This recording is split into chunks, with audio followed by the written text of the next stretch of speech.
దీని పంచదారతో కోట్ చేస్తారు. పంచదార వల్ల జెల్లీ బీన్స్ కి ఎక్స్ట్రా తీయదనం అందడం మాత్రమే కాకుండా ఈ సెంటర్స్ అన్నిటికీ రంగులు, ఫ్రూట్ ఫ్లేవర్డ్ షెల్స్ అందించేదాకా ఒకదానికి ఒకటి అంటుకోకుండా చేస్తుంది. మామూలుగా కనిపించే ఈ సెంటర్స్ ని ఎంతో రుచిగా ఉండేలాగా రంగురంగుల జెల్లీ బీన్స్ లా మార్చడానికి వీటిని భారీ స్టీల్ డ్రమ్స్ లో వేస్తారు. ఈ ప్రక్రియని షుగర్ పెయింటింగ్ అంటారు. ఎందుకంటే కలర్ఫుల్ షుగరీ సిరప్ ని పెయింట్ లాగా జెల్లీ బీన్స్ కి పోస్తారు. రంగుని కలపడం వల్ల ఫ్లేవర్ కూడా అందుతుంది. ముందుగా వర్కర్ డ్రమ్ స్పిన్నింగ్ మొదలు పెడతాడు. తర్వాత సిరప్ ని పోస్తాడు. దాంతో సెంటర్స్ మొత్తం పూర్తిగా కోట్ అవుతాయి. మీరు అనుకున్నది కరెక్టే, సిరప్ రంగు ఫ్లేవర్ కి మ్యాచ్ అవుతుంది.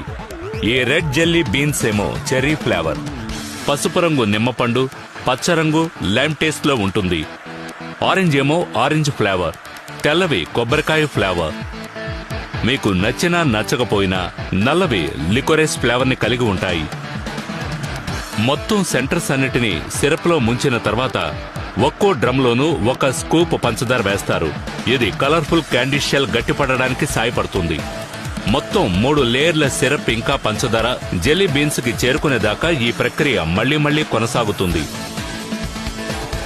చివరి లేయర్ ని కోట్ చేసిన తర్వాత జెల్లీ బీన్స్ ని మరింత పెద్ద డ్రమ్ లోకి తరలిస్తారు.